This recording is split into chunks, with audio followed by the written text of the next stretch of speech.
Welcome again, TikTok. So here we are again with our senior mechanical technician, Mr. Crank.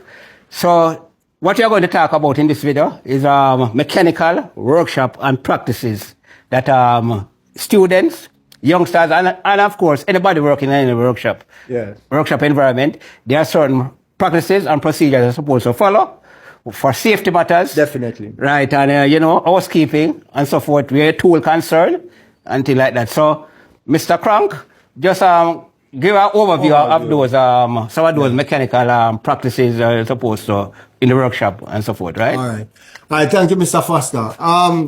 We just want to share some of the knowledge that we have with, especially the workshop areas where the young youths gonna be working in.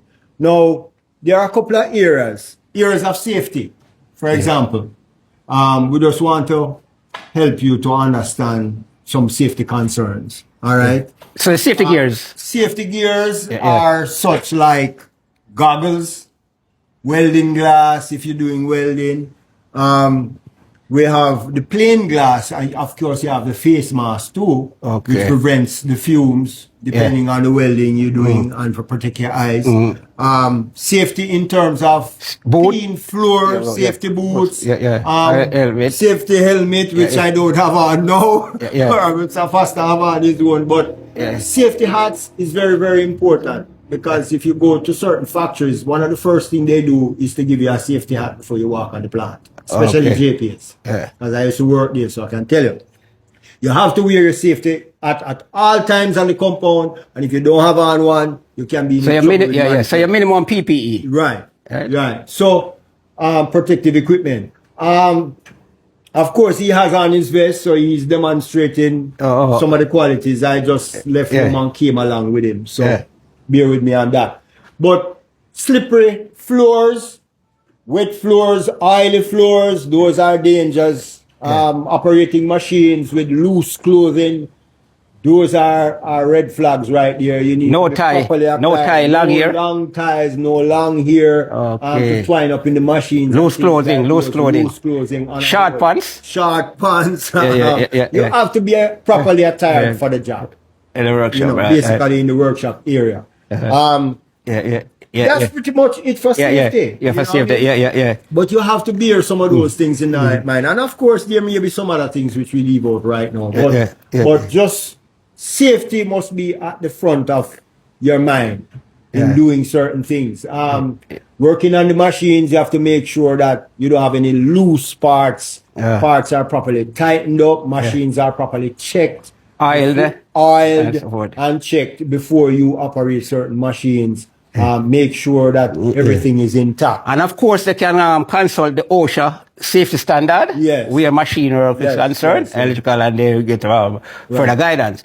So where tools concerned, those basic hand tools, we're not talking the basic hand tools. You sign them in and turn them back and forth. But aside from that, your tools go along with the type of job that you really are doing. It depends on the field that you're in, but in the workshop area, there are some basic tools that you would need. And it goes a little bit further by saying to you that there are some charts, and especially mathematical charts, you need to be aware of, like, for example, drilling size holes and for taps.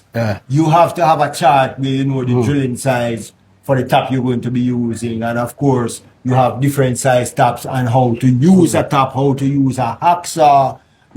You have small tools like vice grips. You have tools like Allen keys. You have a file and the hacksaw. You have file. You have hacksaw. You have odd leg caliper. Your Vernier. Outside, Vernier caliper, micrometer, things like those. Those are basic tools, right? That you would need. Ball peen hammer, mallet. There are some basic tools that you're gonna need. Starting off. Depending on the job that you're doing. So suppose to get familiar with these basic tools and tools. Yes. And to give you one special tip too, one good thing is to plan for the tools you're gonna be using on the job before you even start the job. Okay. So if you know a job is going to need a hammer or a pliers or a file, flat file, and a hacksaw, you get those tools all at once before you start your job. All right. Because leaving the job and going back for this tool and coming back, you both waste time and lose concentration, and all kind of things can happen. Danger can be followed along the way. So the next thing I want to touch on now is where diagrams concerned now, because I remember even going to start there. Look, most of technical school you use a T-square. Yeah. And you have to do the blueprint, right? So in terms of diagram, drawing and so forth, in this day now, say, we're concentrating more on AutoCAD. We use AutoCAD now, which is computer-aided design. Right? Electrician use it because I use it in my field to do a lot of drawing. And I know that mechanics use it to industrial, right? So where drawing is concerned and diagram and so forth, what you have to tell them where it's concerned now? Well, you just have to work along with the technology that you have available right now. It is so advanced right now. People are using all kind of different means right now. Not like the days of the T-square, and the drawing board and all of that. Protractor and all things like that. Do that and protractors and what you call it, the squares. 45 degrees, 60, 30, and that sort of thing. And if you check this out.